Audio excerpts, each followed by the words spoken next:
Are you ready to learn? Because my super experienced guests are ready to share some really valuable information.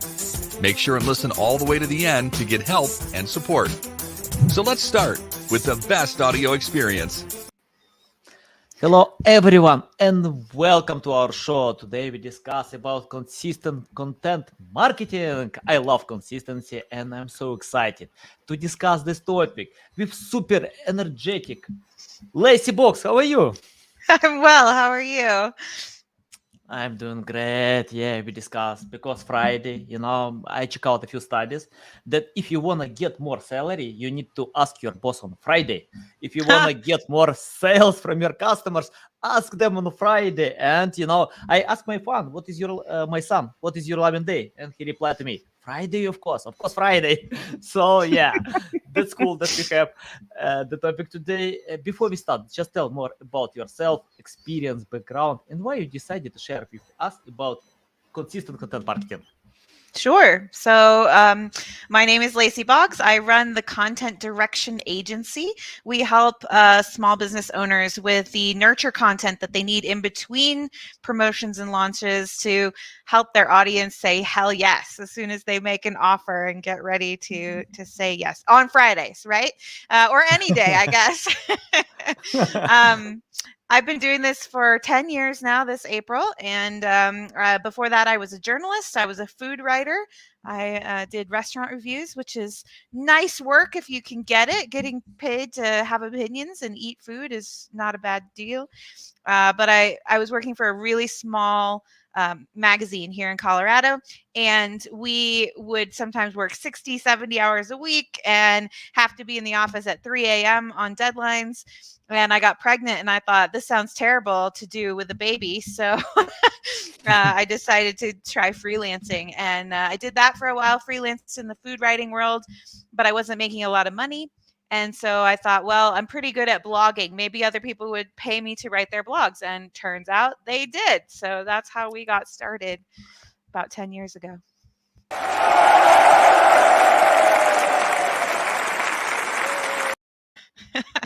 People in North Korea, they love it.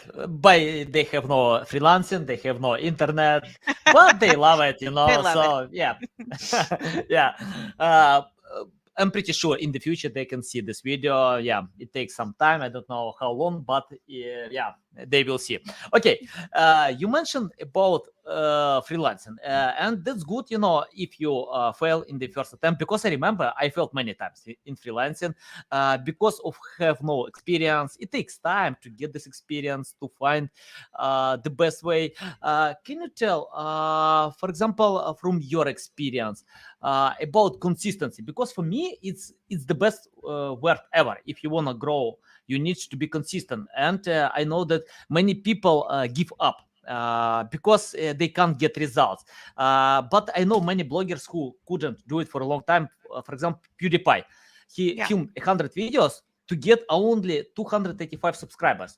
Right now, he has more than 100 million subscribers. Mr. Beast filmed videos more than year and a half to get first 1,000 subscribers. And right now we know about Mr. Beast. Can you tell about consistency? How to go ahead without results for a long time? Because it's the part of the process to learn what actually works for you, to find your style, to find how you can engage the audience. And according to a few studies, that most content creators don't record the second audio podcast because they can't get results from the first one. They don't record the second video because they can't get results from the first video. For me, I don't know how to get results from the first attempt. Can you tell more about consistency? Sure. I mean, so, the good thing about the fact that you have to do so many videos or so many blogs or whatever it is before you get a whole huge audience is that there's nobody's looking at you when you try different things, right? You have this opportunity to try different things and experiment and get outside of your comfort zone a little bit. I'm a big believer that especially when you're marketing a business, it's important to have a really different angle or a different point of view so that you stand out, because there's so much noise right now. Yeah. Online, like everybody has a podcast, everybody has a blog, everybody has a videos, whatever it is, right? There's so much noise. You really have to be doing something different and unusual to stand out. And so when you first get started, you have to just keep trying things, keep experimenting. My husband's a scientist, and so we often talk about things in those terms, but you have to kind of have a hypothesis and say, well, I think this is going to work, but I'm going to test it. And guess what? In science, when it doesn't work, it's not like, oh, I'm a failure, I gotta go back to school or whatever. No, you try something else. You say, okay, that hypothesis didn't work, I'm going to try another one. And that's the same way we have to approach content. You can kind of see, oh, well, that Facebook post got 10 likes and this one got 12. So why did it get 2 more? How can I do more of that to get more? And it may seem small at first, but like the examples you gave, you have to build over time, right? And so that's where the consistency comes in. It's really important to keep trying, keep going, keep showing up, because you never know which thing is going to hit. And then all of a sudden you'll be seeing really great results. Love it. Love it. Yeah, for me, it's hard to count how many times I failed. A lot of. I keep doing this, failing. I think failing only brings new experience and nothing else. Yeah, I posted so many times without low engagement, almost without any engagement. I know some bloggers who posted 6 months without likes, comments, but they keep doing this because of loving the process. And after 6 months, they can get awesome results. So yeah, it takes time. Sure. Can you tell about ideas? How to find great ideas? What to post? What kind of content to create? Because many companies have no ideas, especially if we need to stand out from the rest. Don't copy others, and to provide something new and unique. Sure. So I don't know if you've heard of the book Blue Ocean Strategy. It's a business book. And essentially the idea is, it says, don't play in the red ocean where everybody's doing the same thing. Figure out how you're different, and you have the whole wide open blue ocean to play in, right?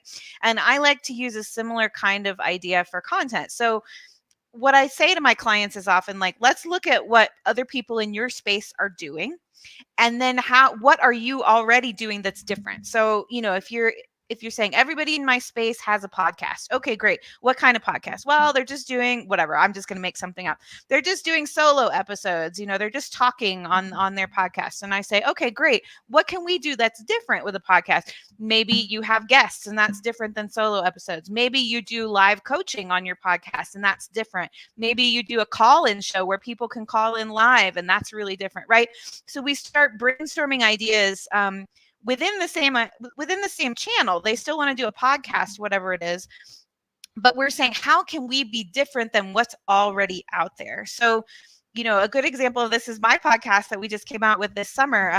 I had wanted to do a podcast for a while, but I couldn't think of anything that was really different, right? Everybody's in marketing. A lot of places do interview style podcasts like this one, or they do where it's just them talking. And I was like, I don't really feel like I have anything special to say that would be that different. And so I held off on creating a podcast. And then last year I had this idea, well, what if we put on a play, like something fiction, a radio play? And I ran with this idea. I got some feedback on it, and we put it out this summer. And it's as far as I know, the first and only fiction B2B podcast that's out there. Nice. It's getting a lot of people excited about it just because it's different. It stands out. It's fun. It's a good time. And it's making fun of the marketing industry, which is always fun.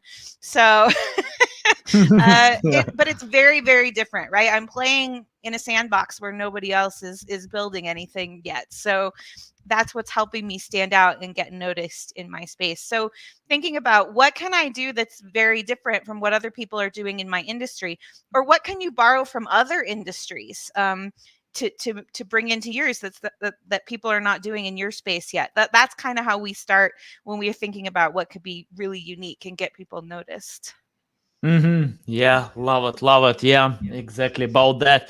And I remember when my son told me, I don't know why you wasted your time on LinkedIn. The best way, go to TikTok. You can create some engagement videos.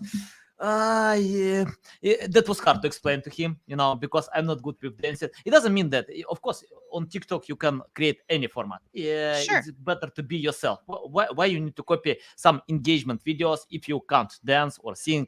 Yeah, and we know that this guy who can't dance and sing just show his his hands, and he got more engagement than anybody else on TikTok. So yeah, love it Mm-hmm. about that. Uh, can you tell about creating strategy? For example, how to create strategy to be consistent, because I see when companies use generic content ideas, they are not consistent. So strategy can provide this discipline that you need to do it. You have some plan. Tell more about strategy. Sure. So with our clients, we always start with a strategy. We always start with a content calendar. So we're going to figure out, what are we going to post when, and most importantly, why? What are we leading up to? What are we trying to get people to do? So we go through a strategy session with clients that way, and kind of we do that blue ocean strategy sort of thing. We say, what can we do that's different? What can we do that's fun? Hey, guess what? When something is fun, you're more likely to be consistent. You're more likely to do it. It's like with exercise. If you enjoy what you're doing, you're going to be consistent with it, instead of like, oh, it's a drag, I don't want to go do this, I'm not going to get up and do it. Same with content. So if you're having fun, if you're excited about what you're creating, that's a big help. But then knowing what you're creating, so having that calendar with the topics already listed out, so you never have to sit down with like a blank page or a blank screen and be like, oh God, I don't know what to write about today, I don't know what to talk about today. We already have it planned out. And then the third thing that can make consistency easier is having somebody else to help you. So that's what we do with my agency. People come to us, and we can actually write the content for them. And so that can help them be really more consistent. Or like, for example, if they love showing up on a podcast or on TikTok or on a video, but they don't love writing, maybe they outsource the writing part to us. And that way they can still be consistent with a blog that's good for SEO and other things, or with their email, but they get to do what they enjoy, and we get to be consistent with the part they don't enjoy. So outsourcing Yeah. can also be a really great way to help improve your Yeah. consistency. You remind me one ex-top manager of Business Insider, and he shared with me about their success. They decided to create content that it's not boring in boring niche. So yeah, and Yeah. after that, Business Insider got achievements. They started from scratch, and after 10 years, they sold this company for $500 million, 1,000 employees around the world. Many people know about Business Insider, and they created content that not boring. And you mentioned about enjoying the process. I think, it's hard to go ahead if you don't enjoy the process, if you don't enjoy creating content, because you can burn out, you can give up. For me, for example, creating content, it's hobby, it's not my job, because I love it. Mm-hmm. Can you tell how you can enjoy the process to get this energy? Because I can see you this energy. When we started, I felt it's Friday, but no way, I see you have this energy. Can you tell more about energy and enjoy the process? Sure. I think it's a big deal, because when you're just showing up to create content and you don't feel excited about it, other people can tell. The people who are consuming the content can tell that you were not excited about it, right? So I think it's very important to find your joy, find your passion, find something that you're excited about doing. Like, I can tell you love talking to people. You love doing these kinds of interviews because you're excited about it and you enjoy it. But for somebody who doesn't enjoy, like, you're like, oh, I have to do a podcast, but I hate talking to people. Guess what? Like, that's not going to work. So finding Yeah. the channel, the medium that you love, and then being able to engage in that. I mean, I love writing fiction. That's my hobby. And so being able to write a silly radio play for my podcast was so much fun. Like, when the director would send me clips of the actors, I would get giggly and like almost fall out of my chair because it was so exciting. And so, in our business, we have a saying. We say, joy is a valid success measure. And so if we're having fun, that's half the battle, right? Yes, we got to make money. Yes, we got to do business, but having fun is really important in our business, and we want our clients to have fun too. So finding the thing that's going to make you excited to share it, excited to do it, that is going to help you go a long way to creating consistency and creating content that other people want to engage in.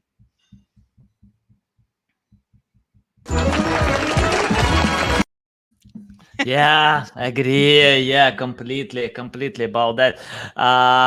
Can you tell about how to learn more about customers? Because for example, if I can be myself, I can create content that I like, and for example, I don't like when customers tell me, that video provides the best results, but we are not good with that. Okay, if you're not good with that, skip it.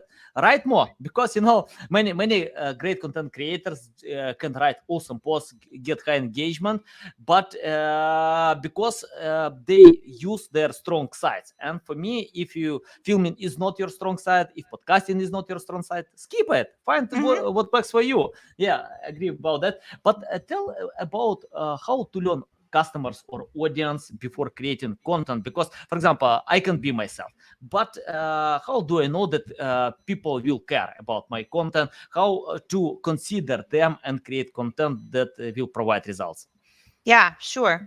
So the easiest way is to start a document somewhere where you're copying and pasting the exact words your customers are using when they talk about you or when they talk about your problems. And once you have a good list going, you'll start to be able to see trends or patterns in what they're saying, So maybe it's that they're saying like content is boring, or I get burned out, or I don't have enough ideas. And so that tells me, okay, I need to give them ideas. I need to make it more fun. I need to have whatever. You see what I'm saying? This can come from like testimonials that past clients have given you. You can offer to do free conversations with people. So say, I want to talk to 50 people who have this problem, and I promise I'm not going to sell you anything. I just want to talk. Those conversations can be really gold. Here's my super secret place to look for this kind of information. Go on Amazon and find a book or a product that solves the same problem that you want to solve, and look at the reviews. Especially look at the bad reviews, because the bad reviews will tell you what they're not getting from the products that are already out there. And that can help you say, oh, they all really want this thing that they're not getting from that book. That's what I can talk about, or, whatever it is. That's a really great way to go looking for customer information without having to actually talk to anybody. So if you're an introvert and you don't want to talk to anybody, go stock some product reviews on Amazon. But that's a really great way to figure out, like, what are people really wanting when it comes to solving this problem? Nice. Yeah, awesome tip. Love it. I'll consider this tip, because I never did it, but yeah, I'm going to do it. And about introverts, Elon Musk is an introvert. Bill Gates is an introvert. So I think introverts can get and create awesome content as well. So it's better yet to be yourself. Can you tell about sharing stories? Because customers don't buy products, they buy stories, they buy solutions to their problems. They want to simplify their lives, and they can change their hard-earned money with products that cost more than their money. So I'm interested about sharing stories. Provide your insights how to create story that people want to consume and don't bounce. I love this question. I love storytelling because I feel like it's really the best way for a brand, especially a personality-driven business or brand. So there's a person or a strong personality behind the business. It's the best way for you to really get into your customer's world, right? So a really great example of this is a business we worked with a few years ago. It's called Bluffworks, and they make technical travel clothing. So like clothes that doesn't get wrinkled when you're on the airplane or whatever, that still looks nice. And so the guy who runs this company, his name's Stefan. He's such a character. I love him. He's so great. And so when they hired me, they wanted to put his personality back into the brand. And so we started writing blog posts and emails about all his crazy adventures. Like he would do all this stuff, like he just went to a dock in New York and said, I want to sail across the ocean and I'll work for it, and just got on a boat and worked his way across the world. He would do things like, he made these videos early on where he'd show himself wearing his pants that he sells, and he'd jump in a fountain in New York City and then bike to a business office and walk inside wearing the same pants, like that he just jumped in the fountain. He was crazy, so much fun, such a fun guy. So we used all his stories and his experience to write the blogs and the emails. And then after about 3 years of this, they decided to go do some angel investing, and a round of angel investing. So we wrote an email saying to all of his followers, like he had about 10,000 people on his list, saying, hey, we're going to do angel investing. Here's why. Here's what we're thinking about. And as a PS at the bottom of the email, we put, PS, if you're an accredited investor, email us and let us know if you want to get in on this. Well, he had about 16 investors email him from that one email, and he ended up getting 3 investors for over $300,000 from one email, which I think is the power of story, because for 3 years we were telling his stories and people were getting to know him and like him and trust him. And so when he said we're opening it up for investors, they were like, yes, I want in on that brand, because they already knew who he was. Yeah, yeah, interesting. Okay, let's talk about, you mentioned before about overselling, probably, or the same word, because I often see when companies try to sell a lot on social media, on LinkedIn. I get a bunch of messages, please buy my guest posting or something like this. Sure. They don't care about me. They don't know what I need to get. They just send me these messages every single day. And when I check out some content from companies, they tell me, please check out what's going on with my profile. I can't get engagement. Then I open profile. I can see, please buy my product, buy my stuff. It's awesome product. They don't care about customers. They don't care about sharing value, because most customers don't buy from unrecognizable brands. They want to get value first. Can you tell about creating content that like covers sales funnel, bottom funnel, top funnel, with the right call to action on social media? Sure. So social media, you have to think of it like, if we were going to look at a sales page, right? A sales page for a product.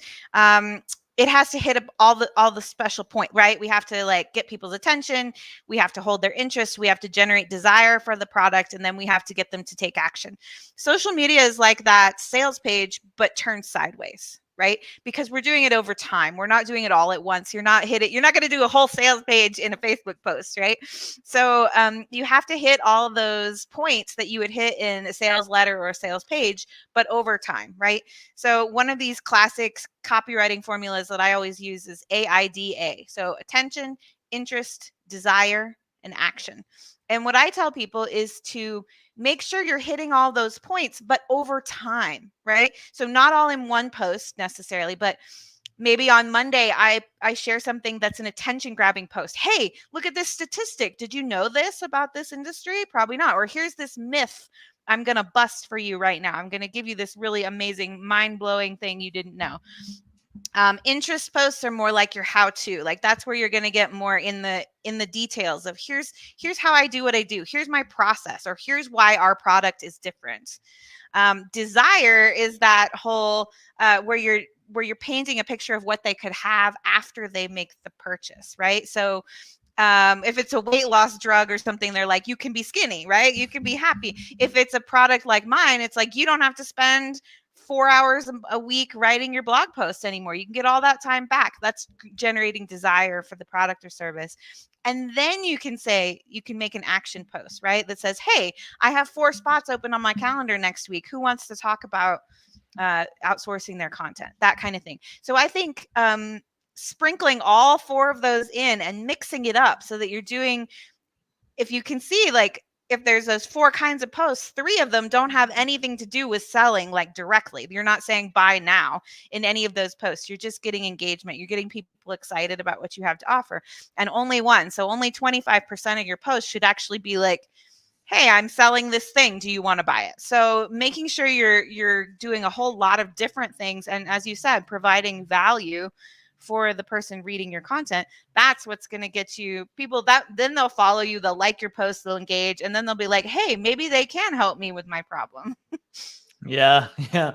I think people follow because of one reason. They wanna get more value. For example, if you help them one time, if they get value, they wanna more value. Oh, it's better to follow this guy because I can get more value. Yeah, Hmm. it's the best thing how you can I don't know to tell why you need to be followed. Okay, I have the question about increasing engagement rate. For example, I often see when content creators can create valuable stuff, interesting stuff, but nobody cares. Nobody. The main reason they have no audience. It's better to, for example, I think PewDiePie doesn't need to promote any content because he has this huge audience. Sure. But he deserves this audience. I think content creators, when they deserve audience, they pay less attention to promote content. But when you start from scratch, when you have no audience, when you need to get it, can you tell about how to increase engagement rate and promote your valuable posts? Yeah. So what's interesting is, the medium of social media has changed so much in the last 10 years since I got started doing this. When I got started, Facebook, Instagram, Twitter, they would show your organic content much more frequently to people that don't know you, right? And essentially they were subsidizing that organic reach back then. Nowadays they don't do that. You pretty much have to pay to play. So, people who got started even 7, maybe even 5 years ago, they were getting more organic reach than we have today. So don't feel bad if you're comparing yourself to somebody who got started 5, 7, 10 years ago. There was a different playing field, right? So how do we do it today? Today we have to do a couple of things. You can pay for ads. Obviously that's going to be number one, but it's expensive. The second way is to find other people in your niche or in your area who are reaching a similar audience and do partnerships with them. So like you would say, oh, you reach the kind of people I want to reach, but we're not direct competitors. Can we do a swap? Can I share your content and you share my content, right? That kind of thing. Actually, what you're doing right now is kind of a partnership, because when this goes live, I will share it with my people and say, hey, I was on this show, and you'll share it with your people and they'll see me, right? We're swapping audiences by doing this kind of content. And then, the third way is to try to go viral. And a lot of people will come to us and they're like, we want to go viral. We want viral content. How do you make viral content? The problem with viral content is that it's usually the content that goes viral is usually not the content that's going to actually sell your products or your services, right? It's somebody dancing or doing something silly or whatever. And the second thing is that viral content usually is only what I call one-click content. So you might get like 20,000 people seeing it and liking it and engaging with it, but they're never going to like go to your website or see what you have to sell or even necessarily follow you, right? So it's just one click. You actually want 2-click content. You want them to like you, but then also follow you or go to your website or buy your thing, right? So I usually tell people, don't rely on viral content. Do things that are going to drive the right kind of people for your business, like SEO. It's really important. Partnerships can be really important. Or, as I said, pay to play, run some ads. Yeah. Yeah, love it. And by the way, I got a few times viral content. Like some of my posts got 300,000 views, and I agree. I didn't sell from this post. Yeah, I got some followers, but it didn't help me to get any sales because that was broad topics, and I didn't. No, I can't tell like this. Okay, I always, I always wanna get the best engagement, but I never know which content will provide this engagement. Yeah. Because of consistency. When you create a lot of content at scale, when you do it every single day, some of your content can bring results. And I was surprised which content brought these results, because I felt another piece of content that where I spent more time, provided more value, got it. No way, just a few hundred views, nothing else. But some content where you are not expecting to get these results, wow, it's viral. So it depends. And consistency is the best key how you can get it. Yeah, I agree with that. Okay, let's talk about the length of content. I know it depends. Of course, it depends. But I still see, online studies.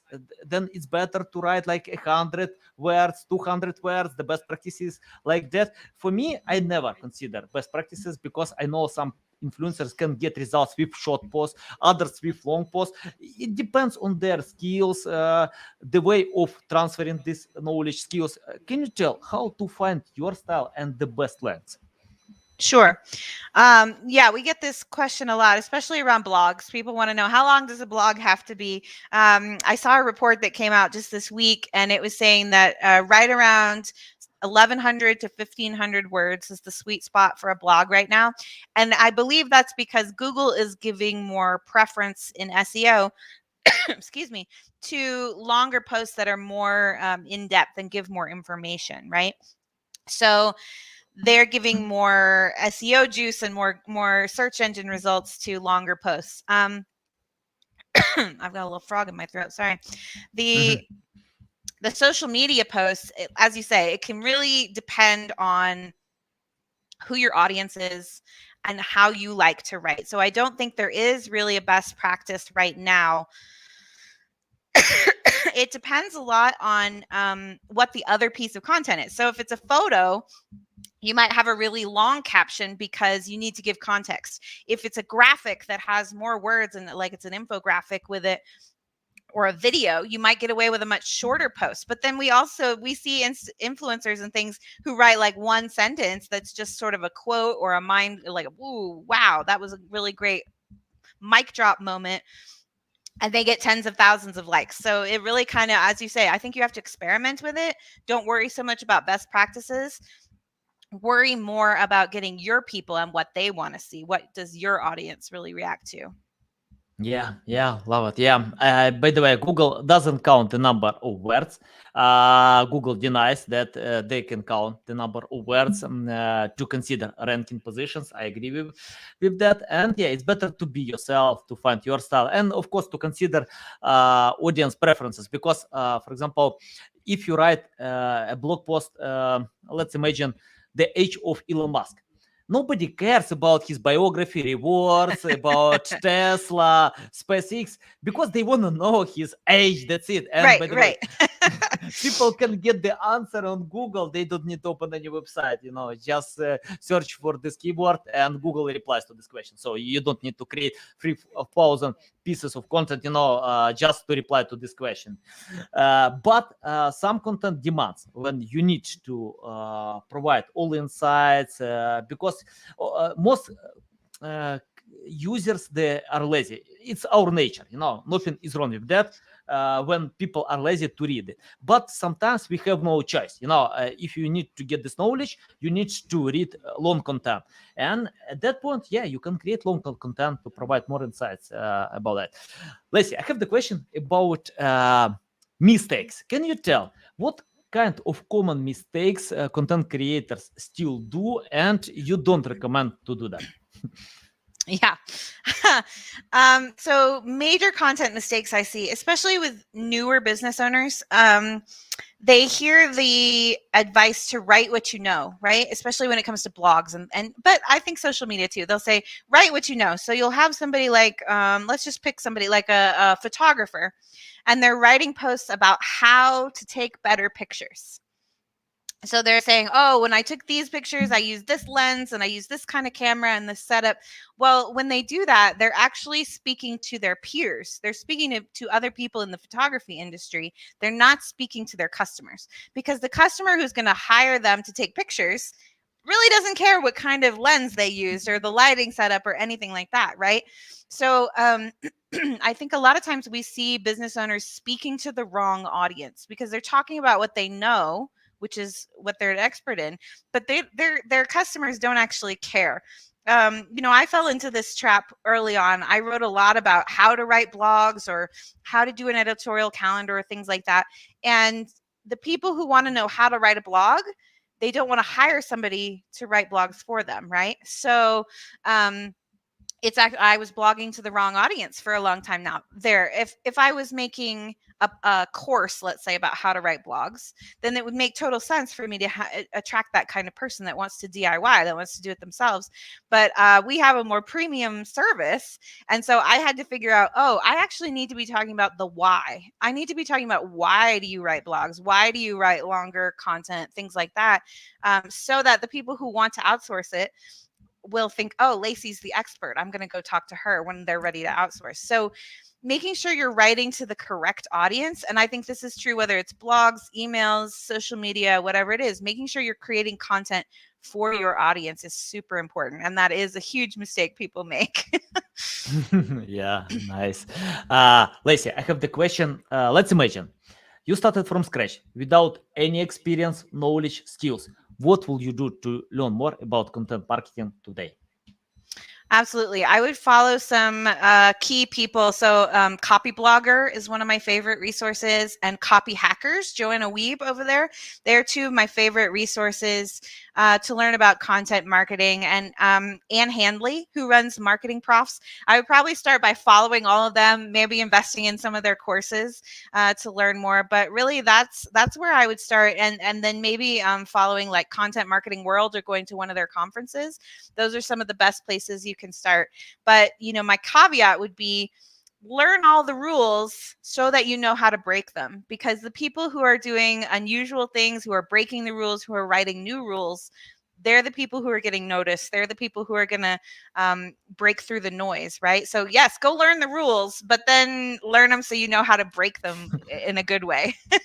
Yeah, and I know one way how you can do it, by acting. You can learn a lot, but when you act, you can find something that works for you, adapt to your audience preferences, to your personal preferences, to create some nice, interesting stuff, stand out from the rest. So yeah, I like learning some best practices because of finding that actually works for me. So yeah. Yep. Uh, Yep.